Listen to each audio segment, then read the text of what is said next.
Hello class, good morning friends. आज हम basic electrical जो कि इलेक्ट्रिकल, मैकेनिकल और सिविल सेकंड सेम तीनों ब्रांचेस के लिए इंपॉर्टेंट सब्जेक्ट हैं। हम फ्रेंड्स यूनिट 6 एसी फंडामेंटल्स को डिस्कस कर रहे थे। पिछले लेक्चर में फ्रेंड्स हमने आपको बेसिकली बताया कि प्रत्यावर्ती तरंग आपकी साइनसॉइडल तरंग होती है, जिसके अंतर्गत हमने आपको बताया फ्रेंड्स कि एक कंप्लीट साइकिल में दो चक्र होते हैं, दो साइकिल होती है। 0 से पाई तक बोलते हैं पॉजिटिव हाफ साइकिल, ये देखिए पॉजिटिव हाफ साइकिल, और पाई से 2 पाई के बीच में निगेटिव हाफ साइकिल। अर्थात फ्रेंड्स ये प्लस हो गया और ये माइनस हो गया, ये पॉजिटिव हाफ साइकिल हो जाएगी और ये निगेटिव हाफ साइकिल।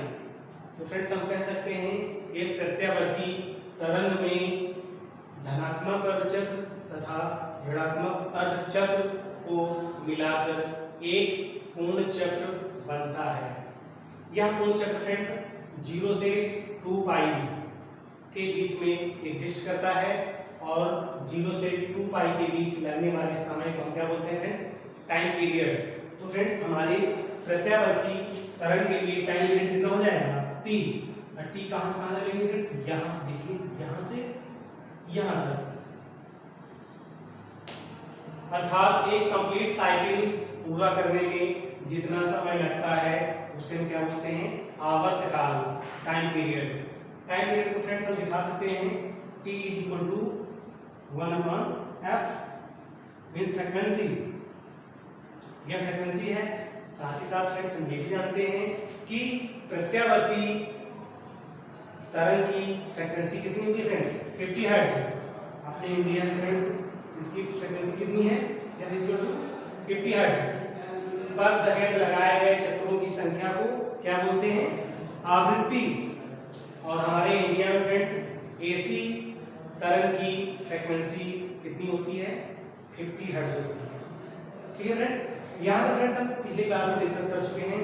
आज हम फ्रेंड्स कुछ टॉपिक के बारे में, इस ग्राफ से रिलेटेड संबंधित कुछ और चीजों को हम डिस्कस करेंगे, जैसे आपका instantaneous value, average value, RMS value, form factor, peak factor इत्यादि चीजों के बारे में। ठीक है फ्रेंड्स, तो देखिए फ्रेंड्स हमने आपको बताया कि प्रत्यावर्ती तरंग के एक कंप्लीट चक्र में पॉजिटिव हाफ साइकिल होती है और निगेटिव हाफ साइकिल होती है। तो फ्रेंड्स अगर देखा जाए तो प्रत्यावर्ती तरंग की कंप्लीट साइकिल का एवरेज मान, अगर एवरेज वैल्यू आपसे पूछा जाए फ्रेंड्स कि प्रत्यावर्ती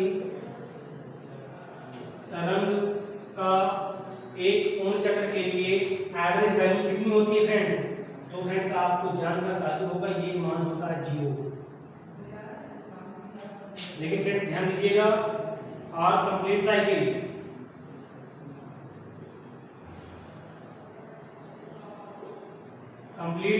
के लिए एवरेज वैल्यू कितना होती है? 0 होती है। कंप्लीट साइकिल का मतलब क्या है फ्रेंड्स? 0 से लेके 2 पाई, अर्थात जहां से आपकी साइकिल कंप्लीट हो जाती है। तो कंप्लीट साइकिल के लिए हम प्रत्यावर्ती तरंग का अगर औसत मान निकालें फ्रेंड्स तो वह 0 आता है। क्यों आता है फ्रेंड्स?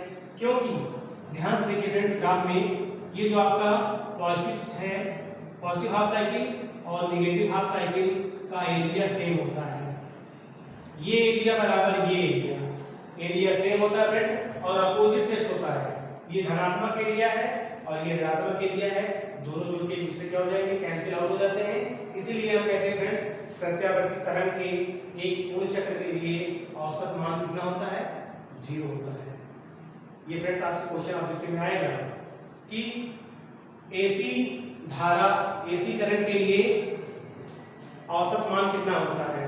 तो फ्रेंड्स अगर कंप्लीट साइकिल का पूछ रहा है तो 0 होता है। ठीक है, तो एक पूर्ण चक्र के लिए, कंप्लीट साइकिल के लिए औसत मान कितना हो जाएगा फ्रेंड्स? 0 हो जाएगा। तो फ्रेंड्स आपके साथ में जब न्यूमेरिकल हम सॉल्व करेंगे फ्रेंड्स, तो वहां पे हम औसत मान निकालेंगे, कैलकुलेट करते हैं।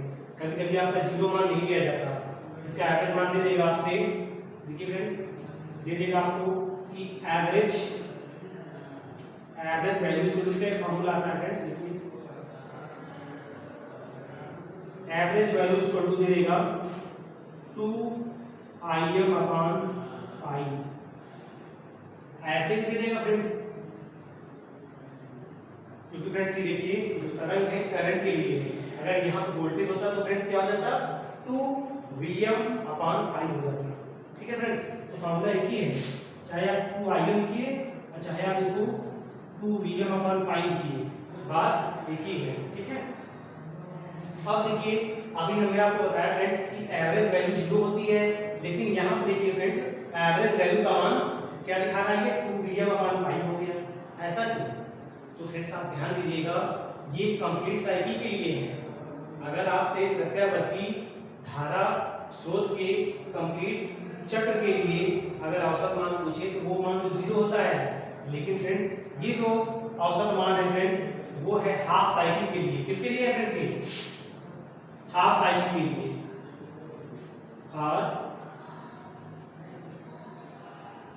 Half cycle. अब देखिए फ्रेंड्स, इसका मतलब ये है फ्रेंड्स कि आपको न्यूमेरिकल में जो वैल्यू कैलकुलेट करनी रहेगी वो औसत मान किसका रहता है, अर्ध चक्र का। लेकिन फ्रेंड्स हम ये भी जानते हैं एक पूर्ण चक्र में 2 चक्र होते हैं, एक पॉजिटिव हाफ साइकिल और एक नेगेटिव हाफ साइकिल। इसका मतलब ये है फ्रेंड्स या तो ये धनात्मक अर्ध चक्र की बात कर रहा है या तो ऋणात्मक अर्ध चक्र की बात कर रहा है। क्योंकि फ्रेंड्स सबके साथ धनात्मक साइन लगा हुआ है, इसलिए हम जानते हैं कि ये धनात्मक अर्ध चक्र की बात कर रहा है।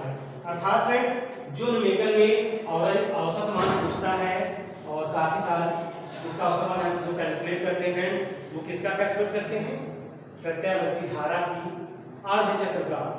क्योंकि कंप्लीट चक्र पूर्ण चक्र का औसत मान तो 0 होता है, तो इसके हाफ साइकिल का औसत मान कितना होता है फ्रेंड्स, 2Im/पाई अथवा 2Vm/पाई।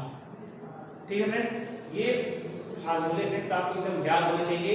इसी पर बेस्ड आपका न्यूमेरिकल दिया आएगा, छोटे छोटे क्वेश्चन इनका आधारित आएगा, साथ ही साथ ये फार्मूला आपसे ऑब्जेक्टिव में भी पूछा जा सकता है।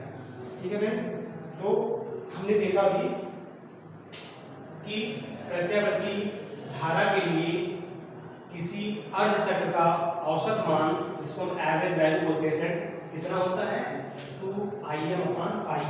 जहां पे फ्रेंड्स Im क्या है, Im क्या है फ्रेंड्स, यहाँ पे Im equal to maximum value. इसी को हम क्या बोलते हैं फ्रेंड्स, आयाम बोलते हैं, मैग्नीट्यूड। तो धारा के मैक्सिमम वैल्यू है ये, धारा का उच्चतम मान। ठीक है फ्रेंड्स, इसी को हम शिखर मान भी बोलते हैं। क्या बोलते हैं फ्रेंड्स, शिखर मान। ये वर्ड भी फ्रेंड्स आप याद रखिएगा, ऐसे वर्ड पूछ लेगा आपसे कि बताइए इस तरंग के लिए शिखर मान का मान क्या होगा। तो फ्रेंड्स आप ध्यान दीजिएगा, शिखर मान क्या बोलते हैं, उच्चतम मान इसे बोलते हैं, उच्चतम मान अथवा शिखर मान। शिखर मतलब होता है ना सबसे ऊंचा, तो सबसे ऊपर देखिए टॉप यहाँ, इससे ज्यादा तरंग का आयाम नहीं हो सकता है, इसलिए इसको क्या बोलते हैं फ्रेंड्स हम Im। यहाँ पे लिखिए -Im, दिशा केवल विपरीत है बस, बाकी मैक्सिमम वैल्यू ये है Im। तो फ्रेंड्स यहाँ पे Im क्या है, धारा का शिखर मान है, और Vm क्या है फ्रेंड्स, वोल्टेज का शिखर मान है। तो इतनी बातें फ्रेंड्स क्लियर हो गई आपको। तो हम ये मान चलते हैं फ्रेंड्स कि न्यूमेरिकल पॉइंट ऑफ व्यू से अगर आपसे औसत मान पूछ रहा है तो आप समझ लीजिएगा कि वो अर्ध चक्र के लिए औसत मान गणना करने के लिए बोल रहा है। तो फ्रेंड्स ये फॉर्मूला हम लगा देंगे 2Im/पाई 2Vm/पाई। ठीक है फ्रेंड्स, अब देखिए जो अगला टर्म आता है इंस्टैंटेनियस वैल्यू, तात्क्षणिक मान। ये औसत मान हो गया फ्रेंड्स। अब जो दूसरा टर्म आएगा वो तात्क्षणिक मान आता है, उसको बोलते हैं हम इंस्टैंटेनियस। इंस्टैंटेनियस वैल्यू इसी को क्या बोलते हैं हम, तात्क्षणिक मान। अब देखिए फ्रेंड्स ये कैसा मान होगा इंस्टैंटेनियस वैल्यू। देखिए फ्रेंड्स किसी भी प्रत्यावर्ती तरंग के किसी भी बिंदु पर किसी भी समय मान को उसका तात्क्षणिक मान कहते हैं। अब ध्यान दीजिए फ्रेंड्स, ग्राफ में देखिए यहाँ पर देखा जाए फ्रेंड्स कई पॉइंट होंगे, हम कोई पॉइंट ले सकते हैं। अगर आपने यहाँ का पॉइंट लिया फ्रेंड्स, तो क्या हो जाएगा फ्रेंड्स, यहाँ पे मान कितना हो जाएगा, आईएम है, क्योंकि ये तो मैक्सिमम मान है। अगर फ्रेंड्स मान लीजिए आपसे मैक्सिमम मान ना पूछ के यहाँ का मान पूछ ले, तो आपसे यहाँ से भी मान पूछ सकता है, यहाँ का भी मान पूछ सकता है, यहाँ का भी मान पूछ सकता है। तो फ्रेंड्स हम क्या करते हैं, हम किसी भी पॉइंट पर, तरंग के किसी भी पॉइंट पर धारा के मान को क्या बोलते हैं, तात्क्षणिक मान कहते हैं, इंस्टेंटेनियस वैल्यू कहते हैं। इसको लिखते कैसे फ्रेंड्स, इसको लिखते हैं स्मॉल लेटर से।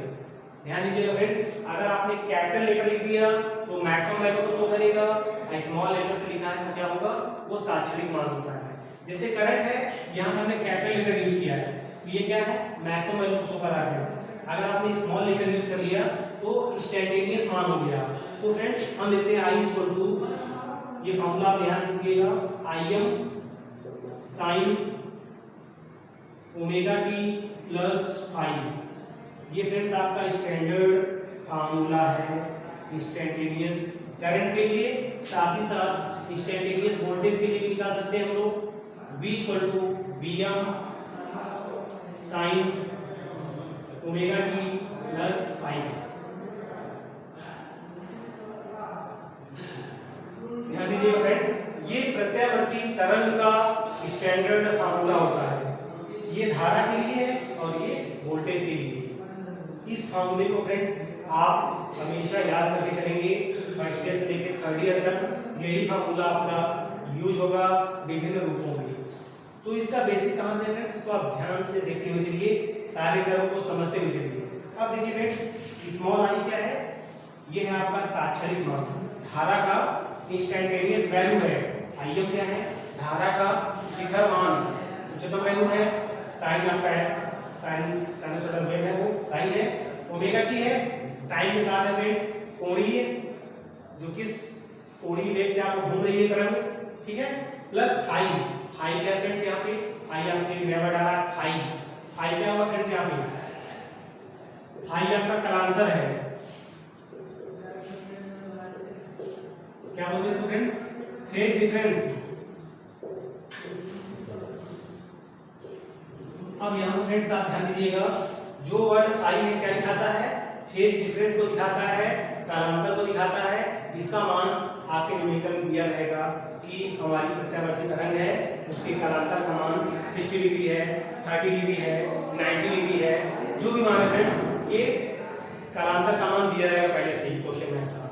तो फ्रेंड्स हमने देखा कि इंस्टेंटेनियस वैल्यू प्रत्यावर्ती तरंग के किसी भी बिंदु पर किसी भी समय मान को प्रदर्शित करता है।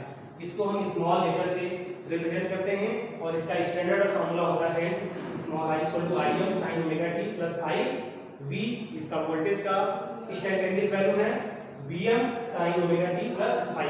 जहां पे फाई क्या है फ्रेंड्स, फेज डिफरेंस है, कालांतर है फ्रेंड्स, ठीक है। इसका मान क्वेश्चन मार्क का दिया रहेगा, ठीक है फ्रेंड्स। तो यहां तक फ्रेंड्स हमने देखा एवरेज वैल्यू और साथ ही साथ आपका हमने देखा इंस्टेंटेनियस वैल्यू। तो आज की क्लास में फ्रेंड्स हमने एवरेज वैल्यू और इंस्टेंटेनियस वैल्यू के बारे में डिस्कशन किया। शेष क्वेश्चन आपका अगला जो टर्म आएगा वो आएगा आरएमएस वैल्यू, फिर आपका आएगा फॉर्म फैक्टर, पीक फैक्टर। इन सब चीजों को फ्रेंड्स हम अगली क्लास में डिस्कस करेंगे। आज की क्लास में फ्रेंड्स इतना ही। Thank you.